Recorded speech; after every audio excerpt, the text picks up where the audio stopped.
Madame la Présidente, Monsieur le Ministre, vous l'avez indiqué dans vos propos liminaires, l'intitulé de votre ministère Cohésion des territoires a du sens et résume à lui seul les défis que vous avez, que nous avons collectivement à relever. La cohésion, c'est le caractère quasi indestructible du lien qui unit les membres d'un groupe, l'union étroite entre les différentes parties d'un tout. Or, dans certains territoires, ce lien a été abîmé, voire rompu. Nous devons remettre du lien dans nos villes, nos villages, nos quartiers. Les enjeux à relever sont importants, les engagements à tenir sur ce quinquennat sont multiples. J'aimerais insister sur 2 engagements, en particulier celui du logement digne pour tous. Lors des questions au gouvernement, j'avais interpellé votre ministère sur la situation de ces milliers de femmes et d'hommes qui dorment chaque soir dans nos rues. Nous soutenons avec nos collègues du groupe MODEM la volonté du gouvernement de sortir de l'urgence et de la réponse purement quantitative avec notamment le programme du logement d'abord. Cependant, de nombreux acteurs s'inquiètent par exemple de l'annonce par le ministère d'une baisse de plusieurs millions d'euros de crédits alloués au CHRS, ces centres proposant un véritable accompagnement social vers le logement. Quelle réponse apportez-vous aux craintes de ces acteurs qui œuvrent chaque jour pour accompagner les sans-abri dans un parcours de reconstruction qui puisse leur permettre de s'en sortir durablement? Le deuxième enjeu sur lequel je souhaiterais venir est la politique de la ville. L'État et les collectivités territoriales se sont engagées depuis de nombreuses années afin d'améliorer la vie des habitants des quartiers prioritaires. Si nous additionnons l'ensemble des sommes qui ont été dévolues aux quartiers prioritaires par l'ANRU, par les collectivités territoriales à travers les centres sociaux, les espaces jeunesse, les polices municipales, cela représente des montants colossaux. Mais aujourd'hui, on peut faire malheureusement un constat d'échec puisque la situation dans les quartiers se dégrade. À ce titre, j'aimerais insister sur le rôle des associations qui ont une place essentielle pour parvenir à apaiser ces territoires. Ne serait-il pas pertinent d'envisager de renforcer leur rôle de manière à réduire les inégalités sociales au sein de ces quartiers? L'accompagnement des associations pourrait prendre la forme de labellisation, car ce qui marche en local doit pouvoir être développé au niveau national. À titre d'exemple, je souhaiterais évoquer l'action de l'association que vous connaissez, Monsieur le Ministre, Tous en stage, qui permet aux jeunes de ces quartiers de découvrir de nouveaux horizons par l'intermédiaire de stages.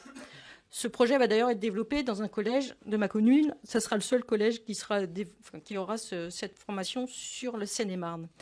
Que pensez-vous aussi d'un transfert de certaines actions initialement portées par les collectivités territoriales vers ces associations qui seraient à présent labellisées? Je vous remercie. Merci, Madame chers la collègues. députée Aude-Luquet, vous évoquez l'hébergement d'urgence. Bon. Et notamment le sujet précis des CHRS. L'hébergement d'urgence, c'est un sujet, là aussi, qu'il faut prendre avec beaucoup d'humilité. L'hébergement d'urgence, c'est d'abord et avant tout donner à chacun un toit et accompagner les plus fragiles. Au moment où on se parle, c'est 135 000 places qu'on finance tous les jours. Ce ministère, c'est à peu près l'équivalent de la ville chère au cœur de la présidente, c'est-à-dire Amiens. 135 000 places qu'on finance tous les jours. Et c'est très certainement pas assez.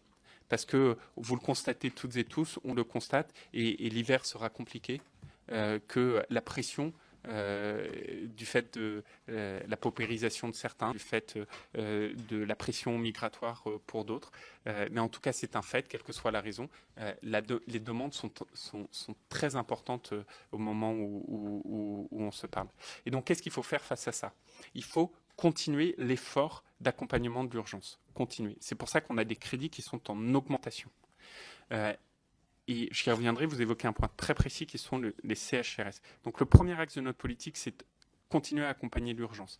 On est d'ores et déjà avec les associations en train de préparer l'hiver qui arrive bientôt pour voir quels sont les sites qu'on peut identifier, quels sont les mécanismes nouveaux qu'on peut mettre en place. Et puis le deuxième élément, c'est de passer de l'hébergement d'urgence. Quand vous êtes dans un hébergement d'urgence, c'est de passer de ce site d'hébergement d'urgence à un logement. Parce que quand vous avez un hébergement, c'est bien, mais quand vous n'avez pas d'adresse pour se réinsérer, c'est très compliqué. Et donc là, c'est tous les efforts qu'on met sur la politique du logement d'abord. C'est 5 millions d'euros qu'on met en œuvre d'ici la fin du quinquennat. C'est des dispositifs comme l'intermédiation locative, comme des PLAI adaptés, comme des pensions de famille que nous avons visitées d'ailleurs avec la présidente il y a 15 jours. C'est autant de sujets qui sont ô combien importants. Sur la question des CHRS, j'ai eu l'occasion de me rendre à Amiens justement il y a quelques jours pour participer aux rencontres de la Fédération des acteurs de la solidarité, la FAS, présidée par Monsieur Louis Gallois, et j'ai répondu très clairement à cette question. Les CHRS aujourd'hui sont donc des centres d'hébergement, et dans ces centres d'hébergement, qu'est-ce qu'on se rend compte? C'est que vous avez des différences de coûts de fonctionnement qui sont vraiment très significatives d'un centre à l'autre. Dans beaucoup de cas, ça s'explique. Mais c'est important de mettre une cible également. Quand vous avez des coûts qui peuvent varier du simple au double, c'est important de mettre une cible. Et donc, la diminution des crédits sur le CHRS, elle résulte justement de ce coût cible qu'on évoquait en termes de gestion. Mais de manière générale, les crédits d'hébergement d'urgence, et j'insiste dessus, ils augmentent. Il s'avère, et je m'en arrêterai là, que ce que nous avons fait pour les CHRS, on se rend compte que dans certains cas, ça pose de vrais problèmes. Et donc, ce à quoi je me suis engagé auprès des acteurs de la solidarité, c'est dans le cadre du plan pauvreté de pouvoir financer un certain nombre de centres qui sont en grande difficulté, notamment ceux qui participent justement à l'accueil des familles et qui participent à la sortie de l'hébergement vers le logement. Et j'en profite d'ailleurs pour vraiment saluer toute l'action que font les associations. Ça m'amène d'ailleurs à votre deuxième question, c'est le rôle des associations. Alors, le rôle des associations, pour moi, c'est assez clair. Je pense que pendant trop longtemps, on a considéré que les associations étaient là pour faire ce que l'État n'était pas capable de faire.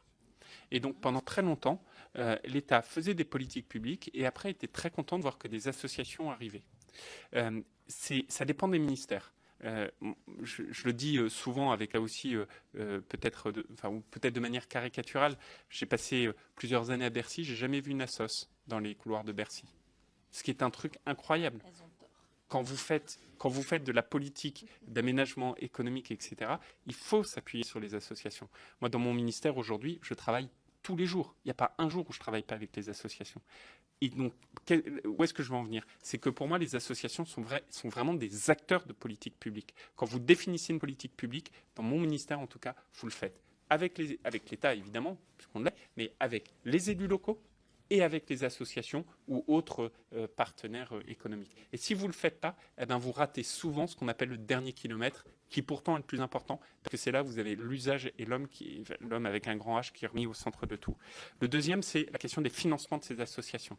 Et là, dans les budgets, on augmente le financement des associations de 15 millions d'euros, pour, de manière générale, la ligne des associations, mais on fait aussi une attention particulière aux petites associations, et je pense notamment à l'association Tous en Stage que vous évoquiez. J'étais avec eux tout vendredi matin dernier, ils font une action incroyable.